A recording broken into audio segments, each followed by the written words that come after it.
जय जिनेन्द्र सभी से।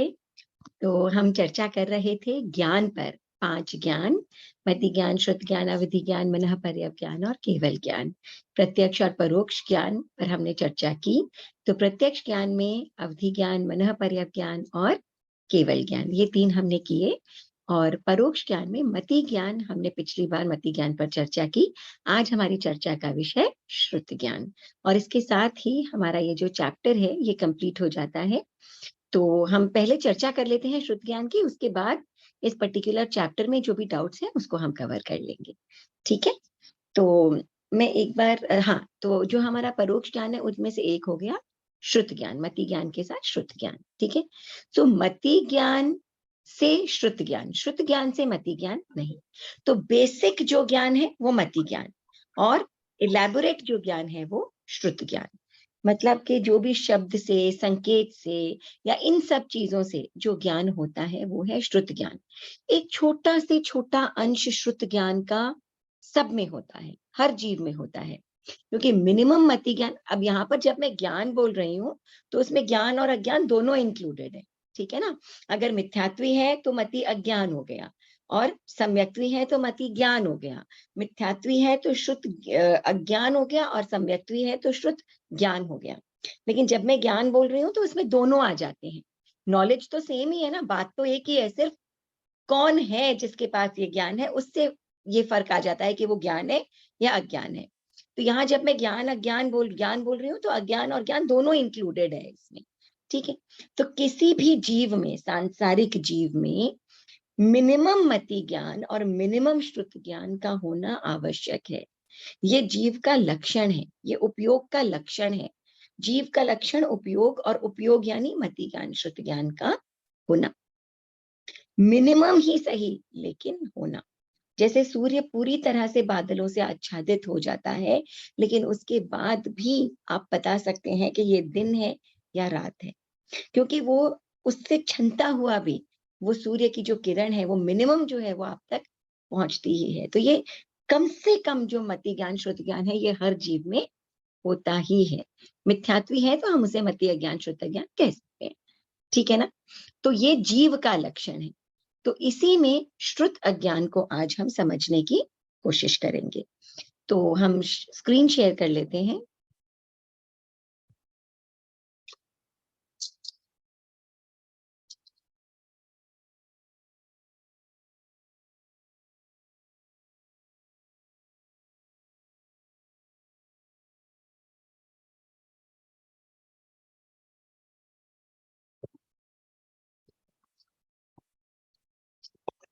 तो आज हमारी चर्चा का विषय है श्रुत ज्ञान। ठीक है, तो अब ये जो श्रुत ज्ञान है, कोई भी शब्द से, संकेत से, है ना, और किसी भी चीज का सहारा लेकर के जो होने वाला ज्ञान है उसे हम श्रुत ज्ञान कहते हैं। ठीक है, और ये जो श्रुत ज्ञान है ये 14 प्रकार का होता है। ये 14 प्रकार कौन से हैं? सबसे पहला है अक्षर श्रुत, और दूसरा है अनक्षर श्रुत। अक्षर श्रुत, अनक्षर श्रुत। ठीक है, इसको हम ऐसे पास पास लिख लेते हैं, अक्षर श्रुत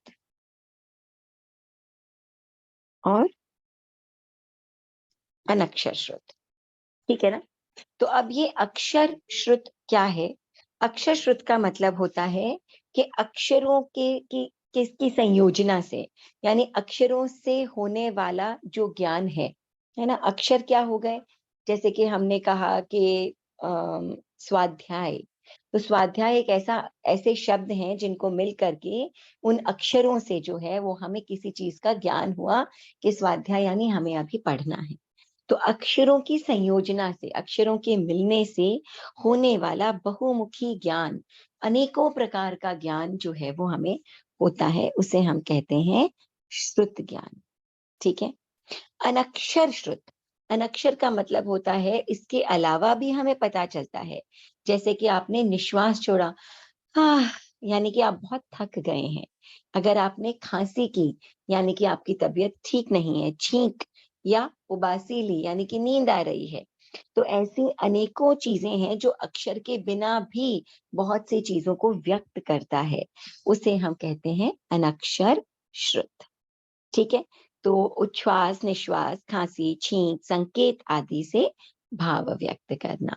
कभी कभी आपने देखा होगा कि माँ और बच्चे के बीच में माँ आंखें दिखाती है ना? और आंखें दिखाने से क्या होता है, बच्चा सहम जाता है, डर जाता है, समझ जाता है कि ये काम मुझे नहीं करना है। तो भरी भीड़ में भी माँ जब संकेत करती है तो बच्चा समझ जाता है, या प्रेमी प्रेमिका जब संकेत करते हैं तो भरी भीड़ में भी वो क्या है, एक दूसरे की भाषा को समझ जाते हैं। इन सबको हम क्या बोलते हैं, संकेत बोलते हैं। तो ये क्या है, अनक्षर श्रुत के अंतर्गत आ जाते हैं। तो अक्षर श्रुत यानी अक्षरों के द्वारा डायरेक्ट ज्ञान, और अनक्षर यानी संकेत, अनेक प्रकार के उच्छ्वास निश्वास खांसी छींक संकेत आदि से जो है वो ज्ञान होना, उसे हम कहते हैं अनक्षर श्रुत। तीसरा है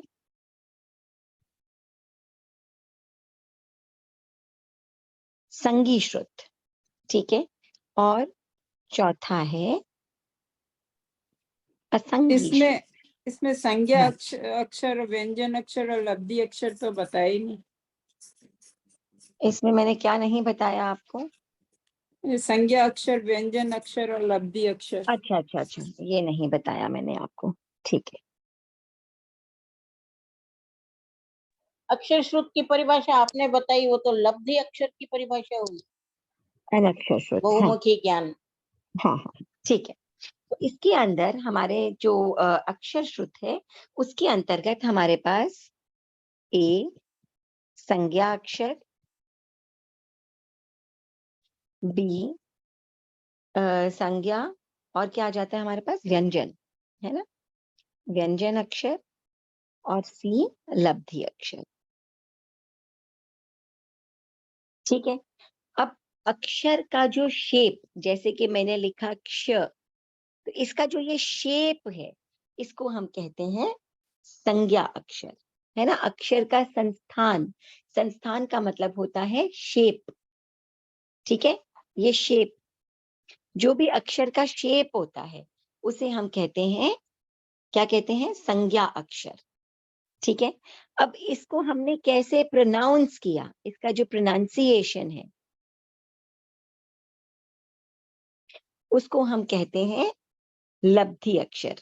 तो इसको मैं थोड़ा सा प्रॉपरली लिख देती हूँ आपके लिए। मैं जब व्यंजन कहेंगे, व्यंजन कहेंगे, लब्धि थोड़ी कहेंगे। व्यंजन ही कहा मैंने, लब्धि कह दिया था क्या? ये संज्ञा, ये व्यंजन, और ये लब्धि। ठीक है ना, तो ये हो गया शेप, ये हो गया प्रोनाउंसिएशन। ठीक है, और इसके बाद आ जाते हैं हम लब्धि पर। तो जिस अक्षर ज्ञान, जिसे अक्षर ज्ञान की योग्यता प्राप्त हो, उस व्यक्ति को लब्धि अक्षर प्राप्त होता है, अर्थात अक्षरों की संयोजना से होने वाला बहुमुखी ज्ञान। तो एक हो गया कि अक्षर की बनावट कैसी है, एक उसका उच्चारण कैसा है, और तीसरा कि लब्धि का मतलब क्या होता है, शक्ति। ठीक है ना, सो शक्ति यानी कि अक्षरों के संयोजन से जिस व्यक्ति को ज्ञान होता है, उसे हम कहते हैं कि उस व्यक्ति के पास में ये लब्धि है, या ये शक्ति है कि वो अक्षरों से किसी चीज का ज्ञान कर सके, उसे हम कहते हैं लब्धि। लब्धि का मतलब है पावर। ठीक है, तो संज्ञा हो गया शेप, व्यंजन हो गया प्रोनाउंसिएशन, और लब्धि हो गया पावर। ठीक है, पावर यानी ताकत, जानने की क्षमता, कैपेसिटी, उसे हम कहते हैं लब्धि। शक्ति, ठीक है, जानने की शक्ति। अब ठीक है, राइट, ओके। अब हम आ जाते हैं अनक्षर श्रुत में। अनक्षर श्रुत में भी हमने कहा था उच्छ्वास निश्वास खांसी छींक आदि, इनसे जो भाव व्यक्त होते हैं, इनमें भी एग्जैक्टली यही जो दोनों है, संगी श्रुत और असंगी श्रुत। यहाँ संगी और असंगी का अलग मीनिंग होता है। अनक्षर श्रुत श्रुत में ये हो गया संगी, और ये हो गया असंगी। ठीक है, तो यहाँ पर संगी का मतलब होता है मन वाले।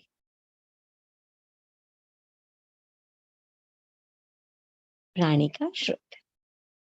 ठीक है, और असंगी का मतलब हो गया बिना मन वाले प्राणी का श्रुत।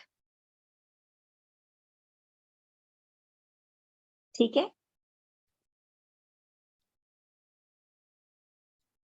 अब जो संगी श्रुत और असंगी श्रुत है ये आ गया हमारा नेक्स्ट। ठीक है, अब आप संज्ञा को ना बहुत प्रॉपरली समझिए। संज्ञा का मतलब होता है कि कोई भी सब्जेक्ट, ठीक है, उसे हम संज्ञा कहते हैं। अब यहाँ पर जब हम मन की बात कर रहे हैं तो संगी असंगी क्या हो गया, मन वाला और बिना मन वाला। ठीक है, यहाँ पर ये संगी असंगी। यहाँ जब हम संज्ञा व्यंजन शब्दी संज्ञा व्यंजन लब्धि की हम बात कर रहे हैं तो यहाँ पर संज्ञा का अर्थ हो गया उसका शेप, वो जैसा है ना, देखने में जिस प्रकार का है उसे हम कहते हैं संज्ञा यहाँ पर। तो इस संज्ञा और इस संज्ञा का डिफरेंस अगर आपको समझ में आ गया हो तो ये संज्ञा क्या हो गया, इस संज्ञा का मतलब है वो जैसा दिखता है, शेप। और यहाँ संगी का मतलब है मन वाले प्राणी का श्रुत होना। ठीक है, अब तीसरा जो हमारा भेद है, ये भेद ही क्या है, ये भेद ही है हमारा संगी श्रुत और असंगी श्रुत, तीसरा चौथा। तो ये हो गया संगी श्रुत और ये चौथा हो गया असंगी श्रुत। ये संगी और असंगी श्रुत में मन वाले का तो जैसे छींक वगैरह हो गया, असंगी का जैसे दरवाजा का आवाज आना, ये सब हुआ। नहीं नहीं नहीं नहीं नहीं नहीं, दरवाजा तो अजीब है, हम यहाँ जीवों की बात कर रहे हैं। अच्छा अच्छा। मति ज्ञान श्रुत ज्ञान ये सब जीवों में होता है ना, अजीब में नहीं होता है। ठीक है ना, तो मैम आपने जैसे ना ये अनक्षर सूत्र के अंदर संज्ञा और असंज्ञा को क्यों डाला है अनक्षर सूत्र के अंदर? अनक्षर श्रुत में इसलिए डाला है कि समझिए कोई मन वाला प्राणी है और कोई बिना मन वाला प्राणी है। जैसे कि मान लीजिए मच्छर, ठीक है, और मान लीजिए हम, ठीक है। अब हमें अगर छींक आई तो ये हो गया हमारा अनक्षर श्रुत संगी। ठीक है, और एक मक्खी अगर आप समझिए उड़ रही है तो उसकी भिनभिना रही है। हाँ, भिनभिना रही है, उड़ रही है, कुछ भी कर रही है, तो उससे हमें क्या संकेत मिलता है, अगर वो अपने पंख फड़फड़ा रही है यानी कि वो उड़ना चाहती है या उड़ने वाली है। तो वो जो संकेत देती है पंखों से या अपने भिनभिनाने से या किसी भी चीज से, उसका जो संकेत है ना, वो क्या हो गया, वो हो गया, या वो डर रही है, जो भी कर रही है ना। जैसे आप देखेंगे चींटी है, वो अचानक से आपने इधर उधर कुछ अगर हाथ रखा तो वो इधर उधर दौड़ने लग जाती है, तो ये उसका संकेत है ना। तो ये संकेत जब बिना मन वाले प्राणी का होता है तो उसे हम कहते हैं असंगी श्रुत। ठीक है, और जब वो एक मन वाले प्राणी का होता है तो उसे हम कहते हैं संगी श्रुत। लेकिन ये दोनों ही प्रकार के जो श्रुत हैं ये शब्दों से संबंधित नहीं है, अक्षरों से संबंधित नहीं है, इसीलिए अनक्षर श्रुत के अंतर्गत आते हैं। ठीक है, और अक्षर श्रुत के अंतर्गत अब आप कहेंगे कि हर एक जीव के अंदर ये रहता ही है। अब देखिए जो ये शेप है, प्रोनाउंसिएशन है, पावर है, ये सारे क्या है, ये तो सारी चीजें जो शब्दों वाले ही हैं, तो ये नेचुरली ये अक्षर के साथ कनेक्ट हो जाते हैं। लेकिन संकेत आदि जो है ये असंगी जीव में भी हो सकता है ना, संकेत तो असंगी जीव भी दे सकता है कि नहीं। तो इसीलिए अनक्षर श्रुत के अंतर्गत दोनों आ गए, संगी भी आ गए, असंगी भी आ गए। और यहाँ जो संज्ञा व्यंजन लब्धि है ये अक्षर से संबंधित है। आ गया समझ में? हाँ आ गया। ओके, नेक्स्ट जो हमारा है थर्ड, ये है संगी श्रुत और असंगी श्रुत। अब संगी श्रुत क्या है, मन वाले प्राणी का श्रुत, यहाँ मन से ही रिलेटेड है, मन वाले प्राणी का श्रुत। ठीक है, और असंगी श्रुत श्रुत क्या हो जाएगा, बिना मन वाले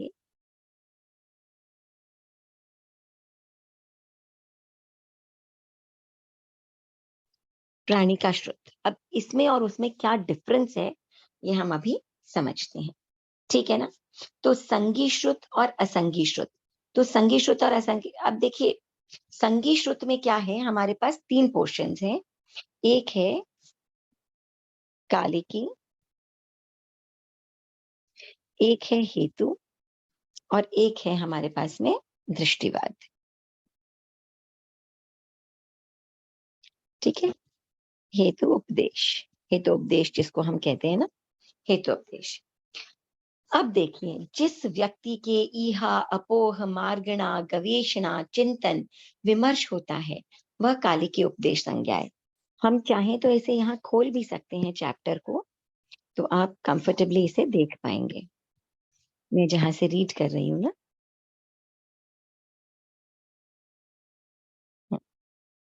ठीक है ना, कालिकी हेतु और दृष्टिवाद। अब कालिकी उपदेश क्या है कि जिस व्यक्ति के इहा अपोह मार्गणा गवेषणा चिंतन विमर्श होता है वह कालिकी उपदेश संज्ञा है। देखिए अब क्या है, हमारे जैसे व्यक्ति हैं, ठीक है ना, तो हमारे जैसे व्यक्ति में क्या होता है, हम चिंतन कर सकते हैं, पूर्व के बारे में भी सोच सकते हैं, प्रेजेंट के बारे में भी सोच सकते हैं, फ्यूचर के बारे में भी सोच सकते हैं, विचार विमर्श कर सकते हैं, प्लानिंग कर सकते हैं, है ना। ये सारी चीजें जो है ये कालिकी के अंतर्गत आती है। तो यह कालिकी उपदेश संज्ञा है। इस संज्ञा में त्रैकालिक चिंतन हो सकता है। त्रैकालिक का मतलब क्या होता है, पास्ट, प्रेजेंट एंड फ्यूचर। भूतकाल, भविष्यकाल, वर्तमान काल के बारे में आप सोच सकते हैं। तो ये संज्ञा केवल समनस्क पंचेंद्रिय जीवों की होती है ना। समनस्क पंचेंद्रिय जीवों में ये कालिकी उपदेश होता है। तो जिनमें यह उपदेश नहीं होता वो कालिकी की अपेक्षा क्या है, वो असंगी है। और इसमें समूच्छिम प्राणी आते हैं जो असंगी होते हैं, ठीक है ना, इसमें समूच्छिम प्राणी आते हैं। तो यहाँ पर क्या है कि किसके अंदर हो सकता है ये कालिकी उपदेश, ये संगी पंचेंद्रियों में हो सकता है, देवताओं में, नारक में, मनुष्यों में और संगी तिर्यंच, संगी मनुष्यों में और संगी तिर्यंचों में, ठीक है। और जिनमें ये नहीं होता वो कालिकी उपदेश की अपेक्षा असंगी है, उनमें ये संज्ञा, ये खासियत नहीं है उनमें। और वो कौन है जो असंगी है, वो है समूच्छिम प्राणी। समूच्छिम प्राणी यानी जिनमें मन नहीं है, ठीक है। तो वो त्रैकालिक चिंतन नहीं कर पाते, पहले क्या हुआ था, अभी क्या हो रहा है, आगे क्या होगा, ठीक है। तो बहुत सारी मेमोरी वगैरह सब इसके साथ में जुड़ जाती है, तो ठीक है। इसको असंगी श्रुत नहीं कह सकते किसे? कि मन कहाँ होता है, नहीं समूर्छिम के नहीं नहीं मन। नहीं नहीं नहीं नहीं नहीं, एक मिनट, अब आप इसको समझने की कोशिश कीजिए कि यहाँ हम बात कर रहे हैं कि जो संगी श्रुत और असंगी श्रुत हैं वो तीन प्रकार के होते हैं, कालिकी, हेतु और दृष्टि, हेतुपदेश और दृष्टिवाद उपदेश, ठीक है। अब संगी असंगी श्रुत ये तीन प्रकार के जो होते हैं, सबसे पहले हम कालिकी में आ जाते हैं। कालिकी क्या है, त्रैकालिक चिंतन। त्रैकालिक यानी तीन काल का चिंतन, भूत भविष्य और वर्तमान का चिंतन, प्लानिंग कर सकते हैं, पुराना सोच करके दुखी हो सकते हैं, आने वाला सोच करके सुखी हो सकते हैं, और उसके बारे में विचार कर सकते हैं, विमर्श कर सकते हैं, मेमोरी रख सकते हैं, प्लान कर सकते हैं। लेकिन ये सारी चीजें किसमें होती हैं, ये संगी जीवों में होती है, ठीक है। ये हमने उदाहरण दिया कि उनमें हो सकती है। इस प्रकार का जो जिसके अंदर संज्ञा होती है उसे हम कहते हैं कालिकी उपदेश, जिसमें त्रैकालिक चिंतन की कैपेसिटी होती है उसे हम कहते हैं कालिकी उपदेश।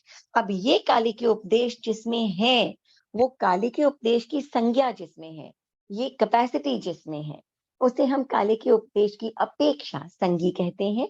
और जिसमें ऐसा नहीं है त्रैकालिक चिंतन, उसे हम कालिकी उपदेश की अपेक्षा असंगी कहते हैं। ये बात आई समझ में आपको? यहाँ पर हमने हर जगह संगी और असंगी की परिभाषा बदल दी है। संगी का मतलब है उस चीज का होना और असंगी का मतलब है उस चीज का नहीं होना। यहाँ हम किसकी बात कर रहे हैं, त्रैकालिक चिंतन की बात कर रहे हैं। और ये त्रैकालिक चिंतन जो है वो किसमें हो सकता है, वो हो सकता है मन वाले प्राणियों में, देवताओं में, नारक में और मन वाले मनुष्यों और तिर्यंचों में। तो ये जो मन वाले जीव हैं ये कालिकी उपदेश की अपेक्षा संगी हैं, और जो मन वाले प्राणी नहीं है वो कालिकी उपदेश की अपेक्षा असंगी है। आई ये बात समझ में? नहीं आया? आया आया मैं। राइट। हम यहाँ बात किसकी कर रहे हैं, हम यहाँ कालिकी उपदेश की बात कर रहे हैं। अभी हमारा टॉपिक बन गया है कालिकी उपदेश, ठीक है। कालिकी उपदेश का मतलब होता है ऐसा ज्ञान जिससे कि त्रैकालिक चिंतन किया जा सके, ऐसा श्रुत ज्ञान, ठीक है। यानी भूत भविष्य और वर्तमान का चिंतन किया जा सके, विमर्श किया जा सके, सोचना समझना, कोई भी चीज प्लानिंग करना, साजिश करना, कुछ भी करना, ये सारा क्या है? एडवांस्ड श्रुत ज्ञान है। तो इस प्रकार का श्रुत ज्ञान किसी में है तो वो कालिकी उपदेश की अपेक्षा संगी है, नहीं है तो कालिकी उपदेश की अपेक्षा असंगी है। उसमें कालिकी उपदेश नहीं है, उसकी अपेक्षा वो असंगी है। ठीक है। अब हमें पूछेंगे भाई ऐसे कौन से जीव हैं जो काली के उपदेश की अपेक्षा संगी है या काली के उपदेश की अपेक्षा असंगी है? तो ऐसे कौन से जीव है जिनमें त्रैकालिक चिंतन हो सकता है? ऐसे कौन से जीव है जिनके अंदर जो है प्लानिंग हो सकती है, प्लॉटिंग हो सकती है, या मेमोरी पावर बहुत अच्छा हो सकता है कि पीछे का आगे का सोच समझ करके वो और बहुत कुछ कर सके? ये किन में होता है? देवताओं में, नारद में और मन वाले मनुष्यों और तिर्यंचों में।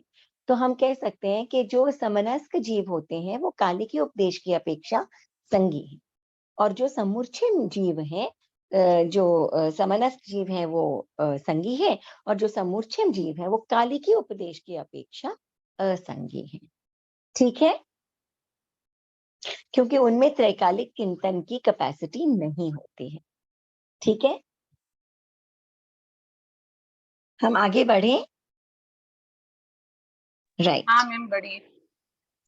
नेक्स्ट हम आ जाते हैं हेतु उपदेश। ठीक है, अब क्या है कि किसी जीव में चिंतन पूर्वक प्रवृत्ति होती है ना? तो अब इसमें क्या है कि आप केवल प्रेजेंट के बारे में सोच सकते हो, पास्ट और फ्यूचर आपका विषय नहीं है, भूतकाल भविष्यत काल आपका विषय नहीं है। तो इसमें केवल चिंतन पूर्वक प्रवृत्ति है। यह हेतु उपदेश संज्ञा है। ये संज्ञा वर्तमान कालिक है। इसमें बहुत दीर्घकालिक चिंतन का अभाव होता है। इस संज्ञा के अधिकारी द्वेंद्रिय, त्रिंद्रिय, चतुरेंद्रिय और संमूर्छिम पंचेंद्रिय जीव आते हैं, यानी असंगी पंचेंद्रिय जीव आते हैं। ये केवल वर्तमान में, वर्तमान के बारे में ही सोच सकते हैं। पुरानी मेमोरी भी इनकी नहीं होती और फ्यूचर के बारे में प्लानिंग भी ये जीव नहीं करते हैं।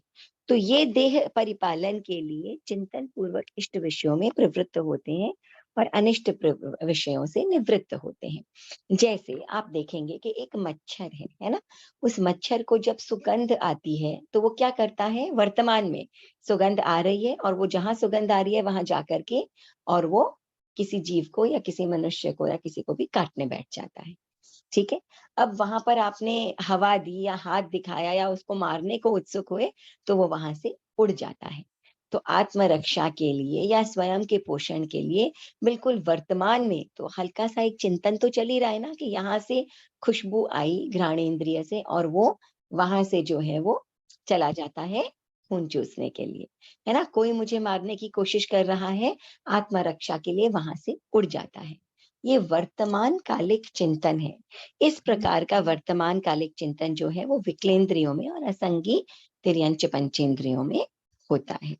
ठीक है, तो वो क्या करते हैं? आत्मरक्षा के लिए एवं अपने शरीर के पालन पोषण के लिए वर्तमान का चिंतन करते हैं, वर्तमान में चिंतन करते हैं।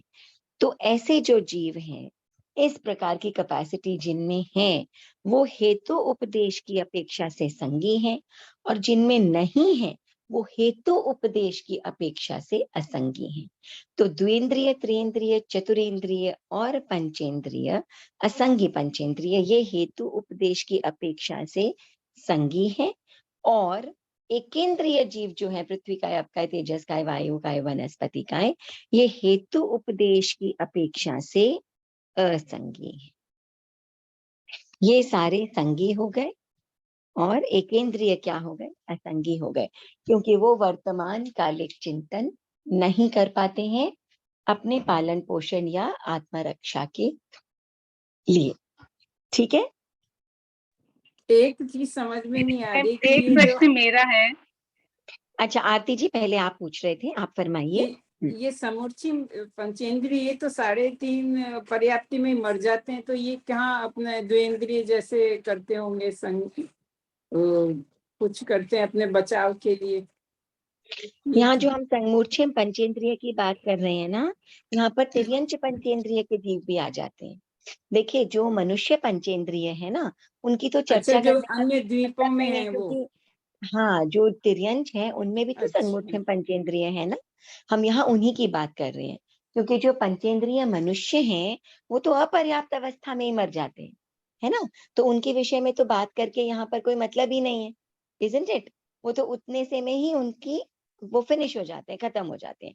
यहाँ हम जिन संगमुख्यम पंचेंद्रियों की बात कर रहे हैं, यहाँ हम तिर्यंच पंचेंद्रियों की बात कर रहे हैं, ठीक है, उनके बड़े बड़े जीवन होते हैं, हाँ हाँ, पर्याप्त हो जाते हैं वो जीव, यहाँ हम उनकी ठीक है, चर्चा कर ठीक, रहे हैं। अब समझ ठीक में है, आ गया। हाँ, क्योंकि जो अपर्याप्त अवस्था में मर गए उनके शुद्ध ज्ञान की हम क्या चर्चा करें, कोई चर्चा करने का विषय ही नहीं है वो, है ना। तो यहाँ पर उन जीवों की हम बात कर रहे हैं जो पर्याप्त हो करके जीवन व्यतीत करते हैं, ठीक है।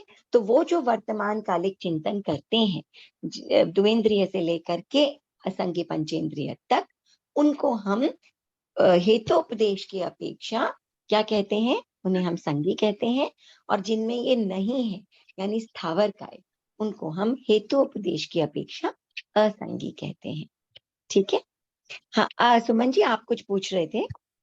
सुमन जी ने, मैं सरिता बोल रही हाँ हूँ जी, मैम। हाँ जी, सरिता जी, हाँ, सरिता जी, हाँ। मैं ये पूछ रही थी मैम कि हमने जैसे कालिकी उपदेश में उसकी अपेक्षा से हमने जो उनमें ये कालिकी उपदेश का ज्ञान नहीं है, उनको उनमें हमने समुच्चय प्राणी को लिया क्योंकि उन्हें त्रिकालिक ज्ञान नहीं है। तो फिर यहाँ पे हमने जब हेतु उपदेश में द्वेंद्रीय, तीन्द्रीय, चतुरेंद्रीय और समुच्चय प्राणी चारों को लिया, तो फिर हमने कालिकी में द्वेंद्रीय, तीन्द्रीय, चतुरेंद्रीय को क्यों नहीं लिया? क्योंकि उनके अंदर त्रैकालिक चिंतन नहीं है ना। नहीं, तब तो हम वहां ले सकते थे ना इनको, कालिकी में एग्जाम्पल में हम उनको ले सकते थे ना। नहीं ले सकते थे ना, लेकिन क्योंकि वो द्वेंद्रिय, संज्ञ को लिया है और ये दो इंद्रिय तीन इंद्रिय असंज्ञ है। नहीं नहीं नहीं नहीं, एक मिनट एक मिनट एक मिनट, यहाँ समझाती हूँ मैं आपको, देखिए, एक है कालिकी, ठीक है, और एक हो गया हेतु, ठीक है। अब कालिकी में क्या है, त्रैकालिक चिंतन,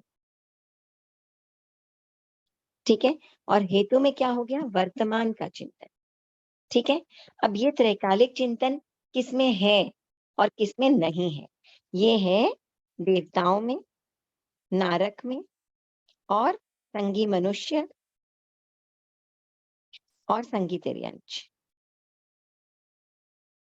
ठीक है, सिर्फ इनमें है। और बाकी जो विकलेंद्रिय है और जो स्थावर है, इनमें ये नहीं है, ठीक है। ये बात आई, कालिकी उपदेश का मतलब समझ में आया, त्रैकालिक हाँ चिंतन, मैम, हाँ। ठीक है। अब ये जिनमें है वो हो गए कालिकी की अपेक्षा संगी, और जिनमें नहीं है वो कालिकी की अपेक्षा असंगी। अब आई बात समझ में ये, राइट। अब हम आ जाते हैं हेतु उपदेश। हेतु उपदेश में त्रैकालिक चिंतन नहीं है, वर्तमान चिंतन है। अब वर्तमान का चिंतन इनमें तो है ही, जो देवता नारक इत्यादि उनमें तो है ही। ये तो वही वाली बात हो गई ना कि हम केवल ज्ञान में, हम मति ज्ञान श्रुति ज्ञान को काउंट ही नहीं करते हैं, बहुत छोटे ज्ञान हो जाते हैं। तो यहाँ पर हम ऑलरेडी ले चुके हैं कि भाई त्रैकालिक चिंतन में सब कुछ आ गया है। अब हम बचे हैं कि भाई सेकंड ज्ञान किसमें है, सेकेंडरी। इस वर्तमान में कुछ है जिनमें है और कुछ है जिनमें नहीं है। किसमें है, विकल इंद्रियों में है, और स्थावर में नहीं है वर्तमान का चिंतन, ठीक है। इनकी बात हो चुकी, देवता नारक आदि ये हो गया, इनमें तो त्रैकालिक चिंतन था, इनमें कालिकी भी है और ये भी है, हेतुपदेश भी है, सब कुछ है इनके अंदर, ठीक है। तो इनके अंदर क्या है, वर्तमान का, केवल वर्तमान का चिंतन किसमें है, विकल इंद्रिय में, केवल वर्तमान, त्रैकालिक की बात नहीं कर रहे, केवल वर्तमान का चिंतन। और वर्तमान का चिंतन भी कौन नहीं कर पाते हैं, स्थावर वाले नहीं कर पाते हैं। तो इसकी अपेक्षा से ये संगी है, हेतुपदेश की अपेक्षा से, और हेतुपदेश की अपेक्षा से स्थावर जो है वो क्या हो गए, असंगी, ठीक है।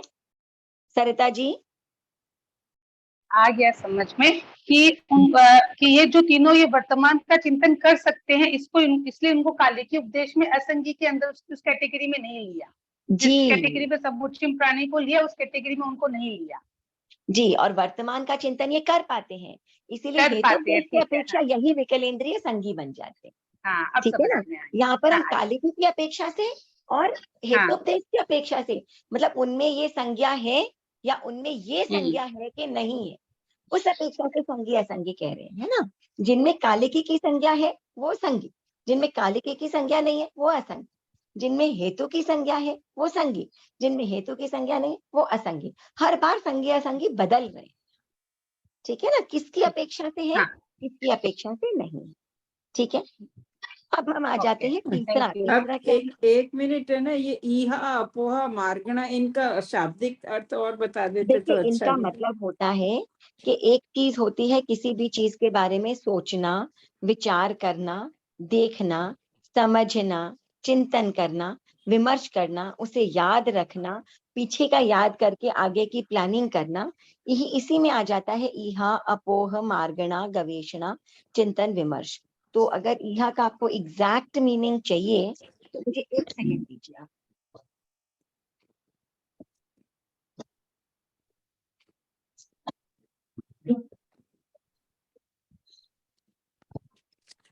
सबका अर्थ करीब करीब एक सा ही बताया गया है गूगल में। अच्छा नहीं नहीं, मैं एक मिनट आपको देख के बताती हूँ।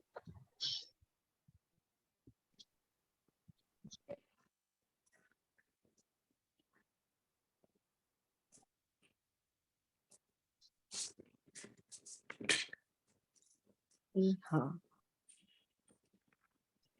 देखिए, ईहा का अर्थ आगम के अनुसार श्रुत निश्रुत मति ज्ञान का एक प्रकार है। अवग्रह के बाद यह अमुक होना चाहिए, इस प्रकार किए जाने वाला विशेष का किया जाने वाला विशेष या पर्यालोचन है ना, कि ऐसा होना चाहिए, है ना। हम जब डिसाइड करते हैं अरे ये तो ऐसा होना चाहिए, है ना, ये लड़की तो अच्छी होनी चाहिए, तो इस प्रकार का हमारे पास एक एडवांस ब्रेन होगा तभी हम इस प्रकार का चिंतन करते हैं। तो ईहा का अर्थ हो गया ऐसा होना चाहिए, ऐसा होना चाहिए, ठीक है, ये ईहा हो गया। और अपोह का अर्थ आगम अनुसार, तो का मतलब असमंजस्य की हाँ हाँ निश्चय नहीं नहीं नहीं, निश्चय की स्थिति में पहुंच जाना मैम, निश्चय की स्थिति में पहुंच जाना कि यही होना।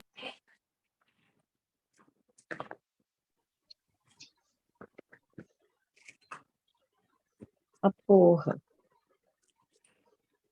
आपको असमंजस्य की स्थिति होता है। असमंजस की स्थिति।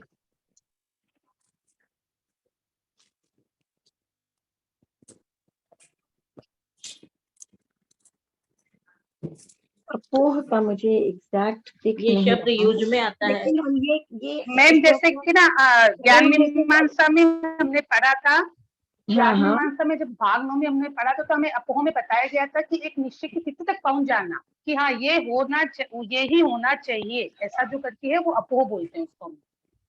नहीं यहाँ में आएगा ये, तो ये होना चाहिए। यहाँ में पर्यायलोचन करना कि ये है नहीं है, वो यहाँ में आ जाता है। तो मतलब जस्ट तो जो अपोह से पहले की स्थिति यह हो गई और यहाँ के बाद की जो स्थिति अपोह हो गई, निर्णयात्मक जो स्थिति है वो तो अवाय है वो तो ना, कि अवाई है ऐसा कि ही एकदम, हाँ, वो तो एकदम अवाय निर्णय है। लेनी है अवाई है, लेकिन एक हाँ, निर्णय अपोह से को हम पहले जो वाली शायद स्थिति है वो एक हिंदी में शब्द आता है ऊहापोह की स्थिति, हाँ, वह अपोह की स्थिति, ऊहापोह की असमंजस्य। स्थिति मतलब ऐसा भी हो सकता है वैसा भी हो सकता है, हम असमंजस्य कोशिश की कर रहे हैं स्थिति होगा क्योंकि मैम। निर्णय में आने की कोशिश हम कर रहे हैं, तो हो हाँ सकता है कोशिश कि कर रहे हैं वहां पे। हाँ हाँ, तो ये अपोह जो शब्द है ना, ये हो सकता है कि हम निर्णय तक पहुंचना या निर्णय तक पहुंचने की कोशिश, ठीक है ना। अगर हम इसको ऊहापोह से कनेक्ट करें कि ऊहापोह से कनेक्टेड है अपोह, यानी कि अपोह ऊहापोह से निकल जाना, निर्णय की स्थिति तक पहुंचने की कोशिश करना, ये अर्थ इसका हो सकता है। यह है ऐसा होना चाहिए। इसके अलावा मार्गणा है, मार्गणा का मतलब क्या हो गया, मार्गणा का अर्थ, मैं बताऊं एक बार, हाँ जी प्लीज। मतलब हम लोग को ऐसा सिखाया था कि कोई भी किसी भी वस्तु में से कोई अन्वय धर्म है कि जिसके कारण इसमें ये स्थिति उत्पन्न हो सकती है, जिसके विशेष गुण का कोई भी उसका अन्वेषण करना, इसके कारण ये वाली स्थिति हो सकती है, वो भी मार्गण हो गई। और जो गवेषणा में जो नहीं है उसके बारे में चिंतन करना, जैसे हमने एग्जाम्पल हम लोग को दिया था कि धुआं है तो वहां अग्नि जरूर होगी, तो ऐसा चिंतन करना मार्गणा हो गया, और अगर धुआं नहीं है तो अग्नि भी नहीं होगी, तो ऐसा चिंतन करना गवेषणा हो गया। अच्छा ठीक है, 1 मिनट में ना एक बार चेक भी कर लेती हूँ।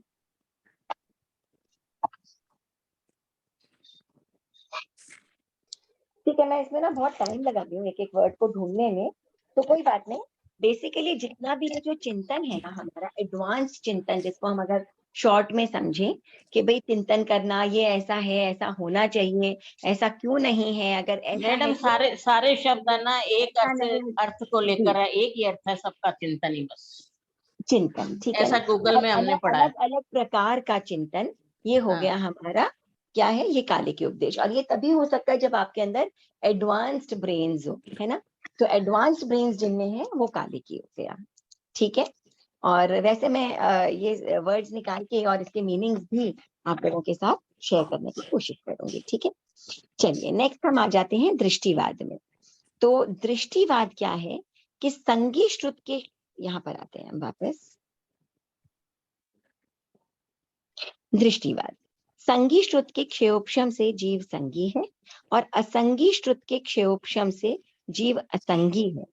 इसके अनुसार अब यहाँ क्या है, संगी श्रुत के क्षयोपशम से, असंगी श्रुत के क्षयोपशम से, इसका मतलब बेसिकली दृष्टिवाद ये है कि अगर हम इसको लिखें यहाँ पर, तो ये तो हो गया हमारा कालिकी, ये हो गया हमारा हेतु, और एक हो गया हमारा दृष्टिवाद, ठीक है। ये किसी में है और किसी में नहीं है। किसमें है, ये है सम्यक दृष्टि, दृष्टि से कनेक्ट कर दिया ना हमने, और ये हो गया मिथ्या दृष्टि। तो जो सम्यक दृष्टि का श्रुत है वो, उसे क्या कहते हैं हम, वो दृष्टिवाद की अपेक्षा संगी है, और जो मिथ्या दृष्टि है वो दृष्टिवाद की अपेक्षा असंगी है। सभी में श्रुत ज्ञान तो होता ही है ना, मिनिमम श्रुत ज्ञान तो सब में ही है, लेकिन जो सम्यक दृष्टि है उसका जो श्रुत है वो दृष्टिवाद की अपेक्षा वो संगी है, और मिथ्या दृष्टि की अपेक्षा असंगी है। इसको हम वापस देखते हैं। तो इसके अनुसार सम्यक दृष्टि संगी है और मिथ्या दृष्टि असंगी है। तो दृष्टिवाद के अनुसार हम कह सकते हैं कि जो सम्यक दृष्टि व्यक्ति है वो दृष्टिवाद की अपेक्षा संगी है, और जो मिथ्या दृष्टि व्यक्ति है वो दृष्टिवाद की अपेक्षा असंगी है। अब आप अगर इस छोटी सी टेबल को देखें तो कालिकी उपदेश में संगी कौन है और असंगी कौन है, जो मन वाले प्राणी है, और यहाँ जो बिना मन वाले प्राणी यानी विकलेंद्रिय और स्थावर सब आ गए इसमें। हेतु उपदेश में क्या है, सारे जो विकलेंद्रिय और असंगी तिर्यंच पंचेंद्रिय संगी हैं, और एकेंद्रिय जो है वो असंगी है, ठीक है। ये हो गया त्रैकालिक चिंतन, ये हो गया वर्तमान कालिक चिंतन। और दृष्टिवाद में किससे अलग अलग किया गया है उन्हें, ये किया गया है सम्यक दृष्टि और मिथ्या दृष्टि। तो सम्यक दृष्टि का जितना भी श्रुत है वो दृष्टिवाद की अपेक्षा से वो संगी श्रुत है, और मिथ्या दृष्टि की अपेक्षा से वो असंगी श्रुत है दृष्टिवाद की अपेक्षा से, ठीक है, क्योंकि इसको हमने दृष्टि से जोड़ दिया है, ठीक है, राइट। ये तीर्थंकरों द्वारा थोड़ी गए, ये तो लिखा है शायद मान्यताएं हैं, जो है आगमों में मान्यता होगी ना, ये इसमें लिखा है ना सम्यक श्रुत। नहीं नहीं नहीं, ये अलग है, ये अलग है, अलग है, ये यहीं फिनिश हो जाता है, ये और ये कनेक्टेड नहीं है आपस में, ये कनेक्टेड नहीं है आपस में, ये अलग है। यहाँ पर हम तीन की बात कर रहे हैं। हाँ, आपने बताया ना ये जो कालिका है वो तीनों कालों का है, और जो दूसरा नंबर वाला है हेतु उपदेश वो हेतु वर्तमान का है। वर्तमान, हाँ। तो दृष्टिवाद किसका होगा? देखिए यहाँ पर है ना, हम तीन अलग अलग चीजों की बात कर रहे हैं और उनकी परिभाषा, तो उनकी परिभाषा में जो जीव आते हैं वो उसकी अपेक्षा संगी है, और जो उस परिभाषा में नहीं आते हैं वो उसकी अपेक्षा क्या है, असंगी है, ठीक है। तो कालिकी की परिभाषा क्या है, त्रैकालिक चिंतन। इस त्रैकालिक चिंतन में जो आते हैं वो संगी, जो नहीं आते हैं वो असंगी। कौन आते हैं, मन वाले प्राणी इसमें आते हैं, वो त्रैकालिक चिंतन कर सकते हैं, तो कालिकी की अपेक्षा वो संगी, और जो मन वाले प्राणी नहीं है वो त्रैकालिक चिंतन नहीं कर सकते, इसकी परिभाषा में नहीं आते, इसलिए कालिकी की अपेक्षा वो असंगी। अब हेतु उपदेश किसका मतलब है, ये वर्तमान कालिक चिंतन, ठीक है ना। तो वर्तमान कालिक चिंतन किन जीवों में है, ये विकलेंद्रियों में है और असंगी तिर्यंच पंचेंद्रिय में है, तो हेतु उपदेश की अपेक्षा ये जीव संगी और एकेंद्रिय जीव जो है पृथ्वी का, आपका तेजस का, वायु का, वनस्पति का यानी कि स्थावर का है, इनमें वर्तमान कालिक चिंतन नहीं है, इसीलिए हेतु उपदेश की अपेक्षा ये असंगी। अब दृष्टिवाद की जो परिभाषा है वो है सम्यक्त्वी का होना या मिथ्यात्वी का होना। तो जो ये परिभाषा है सम्यक्त्वी का होना, सम्यक्त्वी होना, ये दृष्टिवाद की परिभाषा है। तो इस परिभाषा में जो सम्यक दृष्टि जीव है ना, उनमें सम्यक्त्व है, इसीलिए वो दृष्टिवाद की अपेक्षा संगी, और जो मिथ्या दृष्टि जीव हैं उनमें सम्यक्त्व नहीं है, इसीलिए दृष्टिवाद की परिभाषा के अनुसार वो असंगी, अपनी अपनी परिभाषा के अनुसार संगी या असंगी। ठीक है, ओके। अब एक नया आ जाता है संगी श्रुत और असंगी श्रुत। ठीक है, हमने ये देखिए यहाँ पर जो हम लिख रहे थे ना, बीच में छोड़ दिया था हमने। ठीक है, ये संगी श्रुत। अब हमारा यहाँ पर क्या था, पहला था हमारा अक्षर श्रुत और अनक्षर श्रुत, इसके बाद संगी श्रुत और असंगी श्रुत। अब जो हमारा पांचवा है ये है हमारा सम्यक श्रुत और छठा है मिथ्या श्रुत। ठीक है, ये काली के हेतु उपदेश यहाँ पर भी है। ठीक है ना, असंगी श्रुत और संगी श्रुत। अब कौन सा कालिकी की अपेक्षा, ये यहाँ भी है और यहाँ भी है, राइट। कौन सा संगी है कौन सा असंगी है, कि कालिकी जिसमें है वो कालिकी के अकॉर्डिंग संगी और जिसमें नहीं है वो कालिकी के अकॉर्डिंग असंगी। हेतु जिसमें है वो हेतु के हिसाब से संगी और जिसमें नहीं है वो हेतु के हिसाब से असंगी। और दृष्टिवाद जो सम्यक्त्वी है वो दृष्टिवाद की अपेक्षा संगी और जो सम्यक्त्वी नहीं है वो दृष्टिवाद की अपेक्षा असंगी। तो ये संगी श्रुत असंगी श्रुत ये तीनों में कोई कोई संगी है कोई कोई असंगी है, अपनी अपनी परिभाषा के अनुसार। ये आई बात समझ में?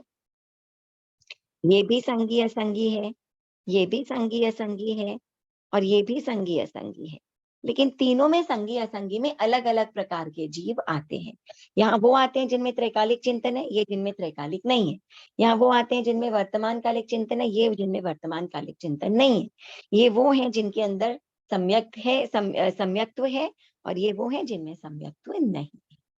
ठीक है, तो इस संगी असंगी में हमने ये तीन प्रकार की परिभाषाएं ली हैं जिनके अनुसार वो संगी या असंगी होते हैं या नहीं होते हैं, अपनी अपनी परिभाषा के अनुसार। ठीक है, जो यहाँ संगी है वो यहाँ।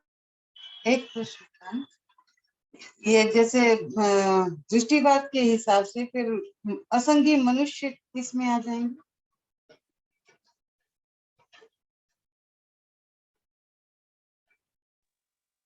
हाँ, कुछ फरमा रहे थे आप? हाँ, दृष्टिवाद के हिसाब से असंगी मनुष्य फिर किसमें आ जाएंगे?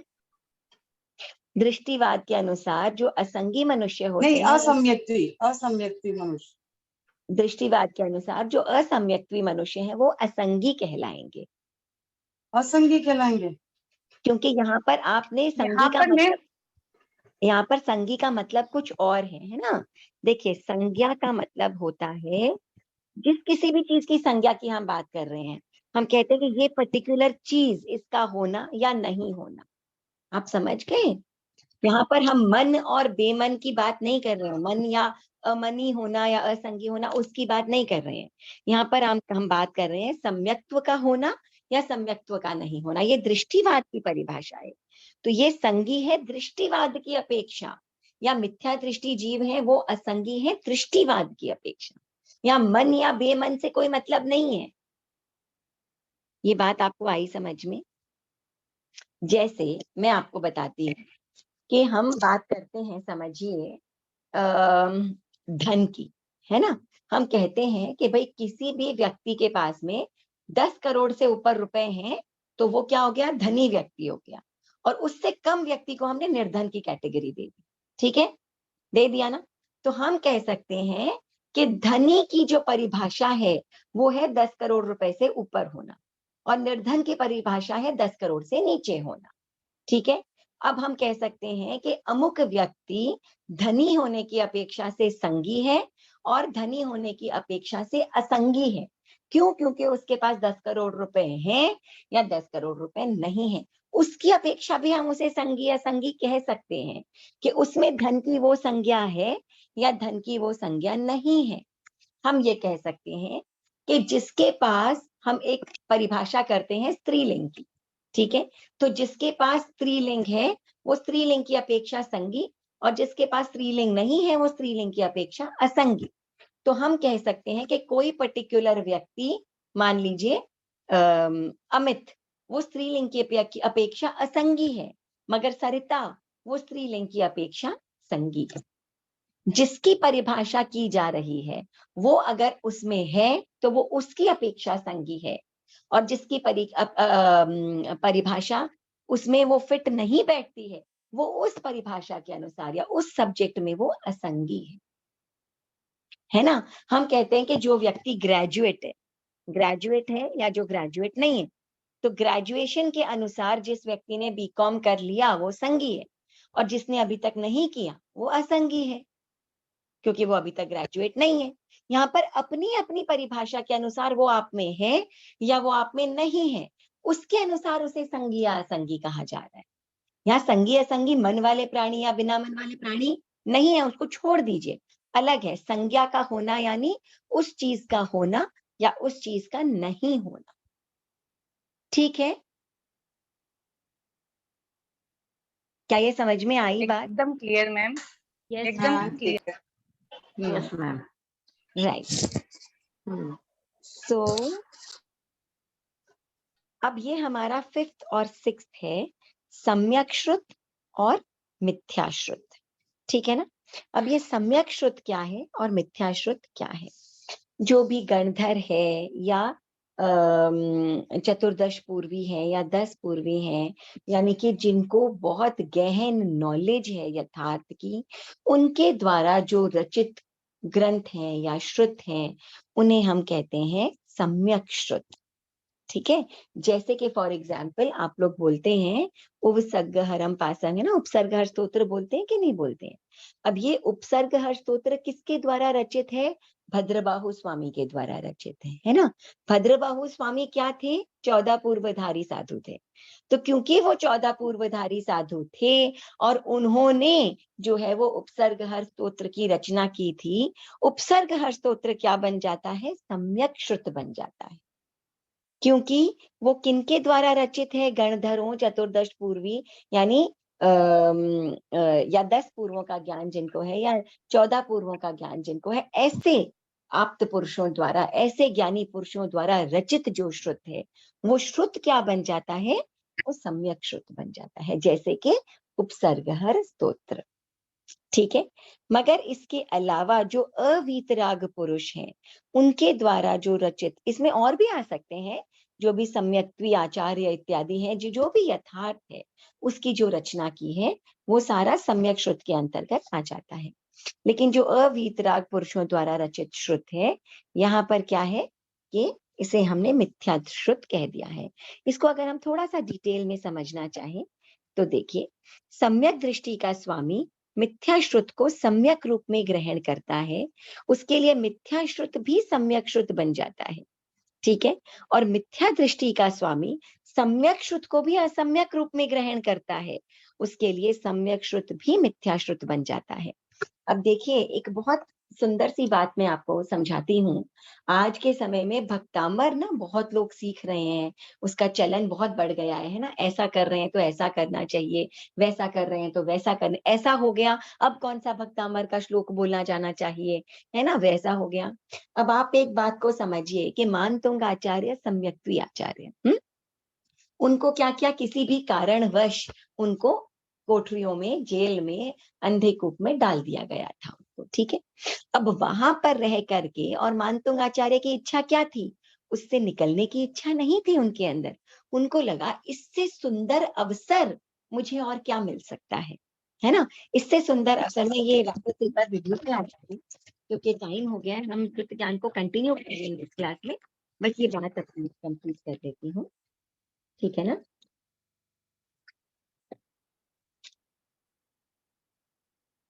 राइट। तो इसको हम देखिए समझने की कोशिश करते हैं कि मानतोंग आचार्य को जब उन 48 सालों में अंधी कोठरियों में जब डाल दिया गया था, तो उनके मन में क्या इच्छाएं? ऐसी इच्छा थोड़ी थी कि कोई चमत्कार हो जाए और मैं यहाँ से बाहर निकल जाऊं, है ना? या ऐसा बोलने से ऐसा होगा, नहीं। उनको लगा इससे सुंदर अवसर मुझे और क्या मिल सकता है। किसी बाहर वाले से कुछ लेना देना नहीं, कोई खाना पीना नहीं, कुछ करना नहीं। ऐसे समय में क्यों ना मैं जो है वो आदिनाथ भगवान की स्तुति करूं, है ना? मैं एक अदना सा व्यक्ति, मेरे अंदर क्या ऐसी कैपेसिटी है, क्या ऐसी योग्यता है कि मैं महान आदिनाथ भगवान की आराधना कर सकूं, उनकी स्तुति कर सकूं। लेकिन फिर उन्हें लगा कि नहीं, मैं कर सकता हूं। अब आप देखिए उनकी विचारधारा कहाँ है। उनको उन बेड़ियों से कोई मतलब ही नहीं है, और उन्होंने भक्तामर की रचना कर डाली, है ना? और रचना कर डाली, उनकी इतनी निर्मलता थी उनकी रचना में, किसी चीज की कोई चाह थी नहीं, कोई निहारा था ही नहीं, तो वो अपने आप खुलते चले गए। जो बेड़ियां थी उनकी, या हथकड़ियां थी, या द्वार थे, वो स्वयं खुलते चले गए। आज उसी भक्तामर को हम किस रूप में ग्रहण कर रहे हैं? ये वाला श्लोक बोलो धन आएगा, ये वाला श्लोक बोलो ये बीमारी चली जाएगी, वो वाला श्लोक बोलो ऐसा हो जाएगा, ये अच्छा होगा, वो बुरा टल जाएगा। एक व्यक्ति के बनाने में भी कोई निहाना नहीं था, हम हर एक श्लोक के साथ निहाना जोड़ देते। देखिए, है ना? तो हर एक चीज को, हर एक श्रुत को, है ना, किसी अच्छे श्रुत को भी आप नेगेटिव ले सकते हैं, और किसी नेगेटिव श्रुत को भी आप पॉजिटिव कर सकते हैं। तो जो व्यक्ति सम्यक्त्वी होगा ना, वो हर चीज को पढ़ते समय, जानते समय उसमें से पॉजिटिविटी निकाल लेगा। ये पॉजिटिव थिंकिंग और नेगेटिव थिंकिंग हो गई, इसका मतलब थिंकिंग की बात हो गई।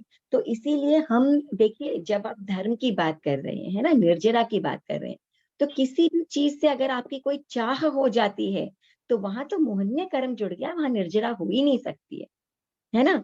और उस भक्तांबर को आपने कर्म बंधन का स्रोत बना लिया है, ये तो गजब ही बात है। और सब बना रहे हैं, धड़ल्ले से बना रहे हैं, है बहुत ना? सुंदर एग्जाम्पल दिया है कृतज्ञोस्मी, वेरी गुड, बहुत सुंदर, अति सुंदर। रियल में एकदम आज ये सही एग्जांपल है, एकदम पुष्ट बैठता है इसके ऊपर हाँ, एग्जांपल। इस जगह एकदम सही बैठ रहा है, बहुत हाँ। सुंदर। सो ये हम ओम अरम मैम, ओम अरम। Thank you. तो मतलब खैर यही सच्चाई है कि देखिए बनाने वाले ने कैसे बनाया, और आज हम उसे कैसे ग्रहण कर रहे हैं, है ना, अपने फायदे के लिए। तो ये हम ध्यान रखें, हम इसे कंटिन्यू करेंगे नेक्स्ट क्लास में। सम्यक और असम्यक बन गया। देखिए कैसे है ना, एक व्यक्ति कैसे ग्रहण कर लेता है उसको, कि कहाँ कहाँ हम सोच रहे हैं हमारा फायदा हो जाए उससे, और बनाने वाले ने किस भाव में बनाया था उसको। तो बस यही बात है कि व्यक्ति सही होगा ना, तो वो बहुत सी नेगेटिविटी में से भी पॉजिटिविटी खींच लाएगा। और जब विचारधारा ही सांसारिक है, हमारे अंदर कहाँ मोक्ष आने की इच्छा है, हम तो भक्तामर में से भी सांसारिक कारण ढूंढ लेते हैं अपने फायदे के, नहीं? राइट। जब तो मन कमजोर हो जाता है तो कहीं आदमी आसरा ढूंढता है, तो कोई अच्छी, वो सांसारिक बात तो है, लेकिन उससे आपको मनोबल आपका ऊंचा होता है। एक तो देखिए फिर आरती जी, आप अलग जो अलग कह रहे हैं ना, आप जो बात चलो कह रहे अपने हैं वो अलग बिल्कुल अलग सही बीमारी है। के लिए भी है। आप जो बात कह रहे हैं ना वो बिल्कुल सही है, लेकिन मेरा कहने का अर्थ ये है, देखिए भक्तामर का बहुत बड़ा प्रताप है, भक्तामर का बहुत बड़ा प्रताप है, क्योंकि इतनी इतनी निर्मलता से मानतुंग आचार्य ने उसे बनाया था। उनकी वही निष्प्रियता, उनकी वही निर्मलता, उनकी वही निश्चलता, और उनका निस्वार्थ भाव ऐसा था जिसके कारण आज आपके स्वार्थ भी फलीभूत हो रहे हैं, सही। है ना? लेकिन वहां केवल नाम कर्म का उदय था, यहाँ मोहनीय कर्म का उदय भी है साथ, राइट। है कि नहीं? मैम अगर ये इसको हम निस्वार्थ भाव से रोज पढ़े, ऐसा सोचे ही नहीं कि ये करने से ऐसा होगा, आप तो केवल फिर तो देखिए अपने आप ही हमें फल मिलेगा, उसका स्वयं फल मिलेगा उसका। और आप एक बात समझिए ना, हमारा लक्ष्य क्या है? आज हम स्वाध्याय कर रहे हैं, ध्यान कर रहे हैं, जो भी कुछ हम कर रहे हैं, हमारा लक्ष्य क्या है? लक्ष्य क्या है? पहले हम ये सही तो हो कि हम करना क्या चाहते हैं, है ना? एक आदमी अगर इंजीनियरिंग में घुसा है और बोले भैया बनना क्या है, वो बोलते डॉक्टर, तो आप तो सकपका जाएंगे कि भाई इंजीनियरिंग क्यों पढ़ रहा है, डॉक्टरी पढ़ ले, है ना? हम संसार चाहते हैं या हम मोक्ष चाहते हैं? चाहते क्या है? पहले हम क्लियर तो हो जाएं, फिर हम सहारे ढूंढेंगे कि कौन सा सहारा चाहिए हमें, संसार चाहिए या संसार से मुक्ति। ये संसार से मुक्ति तो सभी चाहते हैं, लेकिन जी। निर्जरा तो करने के लिए फिर अब जो हम धर्म करते हैं तो वो मतलब उसमें हमारा मौनीकरण हो गया है ना। नहीं, निर्जरा जो है उसका मतलब होता है कर्मों का आत्मा से अलग होना। वो बात ठीक है? बराबर समझे हम अब लोग। आप एक बात समझिए कि हमने भक्तामर का एक स्तोत्र उठा लिया, ठीक है, उठा लिया। अब आपने भक्तामर का वो स्तोत्र क्यों बोला, उसके दो रीजन हो जाते हैं, ठीक है। आके मन में रहता है, भक्तामर के, आपने भक्तामर के उस स्तोत्र को बोलते समय सोचा कि कैसे अद्भुत शब्द हैं जिसमें उन आदिनाथ भगवान की आराधना की गई है जिन्होंने धर्म की स्थापना की इस अवसर्पिणी काल में, ऐसे समय में जब धर्म का नामो निशान नहीं था, ऐसे समय में जब जब कोई संस्कार नहीं थे, जब कोई सिविलाइजेशन नहीं थी, ऐसे समय में उन्होंने धर्म का आरोपण किया। ऐसे निर्मल व्यक्तित्व की आराधना मैं करूं, है ना, इतना निर्मलता मेरा हृदय हो जाए जैसा मैं मानतुंग आचार्य का था, और हम भाव विभोर हो जाते हैं और कर्मों की निर्जरा, ऐसे कहते हैं ना, कर्म पिघलने लग जाते हैं बिल्कुल। ये एक भाव। दूसरा, अमुक व्यक्ति को ये चाहिए, है ना, इस समय कितना दुख है, किसी को कैंसर हो गया, किसी को कुछ और हो गया, कि कितना दुख है, किसी तरह से इस दुख में राहत मिल जाए या ये ठीक हो जाए, है ना, या कम से कम मुझे इसका सहारा मिल जाए, आराम मिल जाए। आप संसार की चाहना कर रहे हैं या आप मोक्ष की चाहना कर रहे हैं? संसार की चाहना कर रहे हैं तो निश्चित ही मोहनीय कर्म जुड़ा हुआ है, वहां कर्म बंध रहे हैं, निर्जरा नहीं हो रही, ठीक है। और जहां पर आप केवल उस अद्भुत, वो अद्भुत आदिनाथ भगवान और वो अद्भुत मानतुंग आचार्य और उस रचना के साथ आप जुड़ रहे हैं, क्यों? क्योंकि आपकी आत्मा की निर्मलता जुड़ी हुई है उसके साथ, वहां निर्जरा का स्रोत है। Thank you. तो ये मैम हमें जैसे वो है निश्चित करना अल्प है ना। श्रुतम श्रुतवताम परिहास धाम, यदि ज्ञान के लिए ये बोल लें तो ये इससे भी कर्म बंधेंगे? नहीं, आप देखिए, और कुछ भी नहीं है, बहुत सिंपल सी चीज है, कर्म बंधेंगे या नहीं बंधेंगे, एक बहुत ही सिंपल सी बात है ना। हम कोई भी सांसारिक इच्छा करते हैं, उससे हमारे कर्म बनते हैं। और ज्ञान जहां बढ़ाना पर हम, सांसारिक इच्छा थोड़ी है, ज्ञान बढ़ाना हाँ, सांसारिक तो इच्छा थोड़ी है। ज्ञान बढ़ाने में बिल्कुल भी सांसारिक इच्छा नहीं है, पर हाँ, तो आप फिर ज्ञान भी क्यों बढ़ा रहे हैं, ये भी एक क्वेश्चन है ना, अच्छा। ये भी एक क्वेश्चन है। आपने, एक मिनट मैं म्यूट कर देती हूँ सब। अब देखिए, जैसे फॉर एग्जाम्पल आपने जर्मन भाषा सीखी, ठीक है, जब आपने जर्मन भाषा सीखी तो आपको जर्मनी में जाकर के जॉब करना है, वहां जाकर पैसे कमाने हैं, ठीक है, उसके लिए आपको जर्मन भाषा सीखने की आवश्यकता है। या आपने गिटार बजाना सीखा, इसके बाद आपको गिटार बजा करके लोगों को सुनाना है, लुभाना है ना, लेकिन गिटार का भी ज्ञान होना तो ज्ञान ही है। केवल हम जो आगम पढ़ रहे हैं, आप जानते हैं दृष्टिवाद जो है वो अब लुप्त हो गया है ना, जो 12वां आगम दृष्टिवाद है वो अब है नहीं, अब पूर्वों का ज्ञान नहीं हो सकता है, क्योंकि है ही नहीं, लुप्त है ही नहीं, अवेलेबल ही नहीं है। लेकिन उनके अंदर तरह तरह की कलाएं थी, गणित, विज्ञान, उसके अलावा म्यूजिक के ऊपर, हर एक चीज के ऊपर कितनी कितनी कलाएं विद्यमान थी उसमें। तो केवल ऐसा ही हम भी क्या सीख रहे हैं, कोई धर्म किसको हम कह रहे हैं, यथार्थ कोई तो धर्म कह रहे हैं, क्या है और क्या नहीं है। जो साइंस है वही जैन धर्म है, और जो जैन धर्म है वही साइंस है। साइंस और क्या कर रहे हैं, आपके चारों तरफ नहीं, कौन से ग्रह हैं, जैसे कौन से आपने नक्षत्र हैं। उदाहरण दिया कि जर्मन भाषा सीख रहे हैं और अब जर्मनी गए, वहां हमने अपनी उनकी लैंग्वेज में अपने आगम का अगर प्रचार किया तो वो तो निर्जरा का कारण हो वो गया, आगम का प्रचार या बेप्रचार की भी बात नहीं है, जैन धर्म का। किसी भी प्रकार का ज्ञान होना निर्जरा का ही स्रोत, किसी भी प्रकार का ज्ञान होना। लेकिन उस ज्ञान के साथ में जब आपके बहुत सारे भाव, आप निष्प्रिय भाव से केवल ज्ञान करिए, है ना, ये सब बातें छोड़िए, आप बैठ करके केवल 9 ग्रहों का नाम सीख रहे हैं। प्लैनेट्स जो है ना, मर्क्यूरी, वीनस, अर्थ, जुपिटर, सैटर्न, ये सब क्या है, जो ग्रह है ना हमारे चारों तरफ, बृहस्पति है, मंगल ग्रह है, इनका नाम भी आपने सीखा। कोई मन में भाव नहीं है, कुछ नहीं है, हमें ये करना है, ये जानकर क्या मैं साइंस की टीचर बन जाऊंगी, क्या ये जान करके मैं लोगों को इंप्रेस कर दूंगी, क्या मैं पैसे कमाऊंगी, नहीं कमाऊंगी, सब चीज छोड़ दीजिए। आपने सिर्फ 9 ग्रहों के नाम ध्यान याद किए, 9 प्लैनेट्स, है ना। तो जब आपने प्लैनेट्स को सीखा, निष्प्रिय भाव से आपने ज्ञान लिया, वहां भी आपकी निर्जरा हो गई। क्योंकि अज्ञान है क्या? आपको जो संपूर्ण ज्ञान है, संपूर्ण ज्ञान मतलब टोटल ज्ञान। भगवान महावीर हैं, उनको क्या नहीं पता ग्रह कौन से हैं? उनको क्या नहीं पता कि कौन से समुद्र का नाम कौन सा है? इंडियन ओशन है, पैसिफिक ओशन है, अरेबियन सी है, ये 3 भारत के तीनों तरफ हैं। क्या भगवान को ये नहीं मालूम था? भगवान की तो अथाह नॉलेज है, कंप्लीट नॉलेज है ना। कोई द्रव्य, क्षेत्र, काल, भाव ऐसी कोई चीज नहीं है जो उनको नहीं पता है। तो उनके ज्ञान के अंतर्गत वो सब कुछ आ जाता है। आता है कि नहीं आता है? नेगेटिव नॉलेज भी आ जाती है, पॉजिटिव नॉलेज भी आ जाती है। जब हम संपूर्ण ज्ञान की बात कर रहे हैं तो उसमें रॉन्ग, जिस नॉलेज को हम गलत कह रहे हैं ना, झूठ किसे कहते हैं, वो भी तो ज्ञान ही है या नहीं है? झूठ भी तो ज्ञान है ना। इस आदमी ने गॉसिप भी ज्ञान है, किसी के बारे में कुछ जानना करना, लेकिन उसके साथ में जब हमारे अच्छे और बुरे भाव जुड़ जाते हैं, है ना, तो वो क्या हो जाता है, तब वो कर्मों का कारण बन जाता है। अगर आपको किसी ने बताया, है ना, निर्मला बुआसा को किसी ने कहा कि भाई कुसुम जी ने तो आपके बारे में ऐसा ऐसा बोला, ठीक है, तो निर्मला बुआसा ने सुन लिया, उन्हें ज्ञान हो गया, जान लिया, निर्जरा ही हो गई। किसी भी चीज को जानने से निर्जरा है, क्योंकि उतना उतना पर्दा हट गया आपका। लेकिन उसको जानने के बाद में, अच्छा कुसुम, मैं तो उसे अच्छा समझती थी, ये क्या हो गया, साथ में भाव जुड़ गए, यहाँ कर्मों का बंधने का स्रोत खुल गया। तो जानना, किसी भी चीज को जानना, किसी भी चीज को जानना निर्जरा का ही स्रोत है, क्योंकि उतना उतना पर्दा आपका हट गया, चाहे वो गलत चीज हो या सही चीज हो, कोई फर्क नहीं पड़ता। लेकिन उस जानने के बाद में आप ये देखिए, जब आप आगम पढ़ेंगे तो उसमें लिखा जाता है कि ये तो हर पदार्थ है, जानने योग्य हर पदार्थ है। ऐसी कोई चीज इस संसार में, इस लोक में नहीं है जो जानने योग्य नहीं है।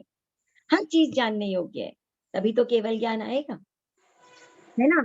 लेकिन उपादेय क्या है और हेय क्या है, छोड़ने योग्य क्या है और ग्रहण करने योग्य क्या है, ये जब हमें पता चल जाएगा ना, तब हम सम्यक भी हो जाएंगे। बहुत बहुत अच्छा सिखाते हो संस्कृति में। चलिए, तो मिलते हैं हम नेक्स्ट क्लास में, राइट। बुधवार को मैं कोशिश करूंगी, अगर मुझसे मंडे को हो पाएगा तो मैं ले लूंगी क्लास, नहीं तो वेंसडे को क्लास लूंगी फिर, ठीक है ना। थैंक यू संस्कृति, thank you. Introduce me. Thank you so much. ओम आराम। धन्यवाद, थैंक यू कुसुम।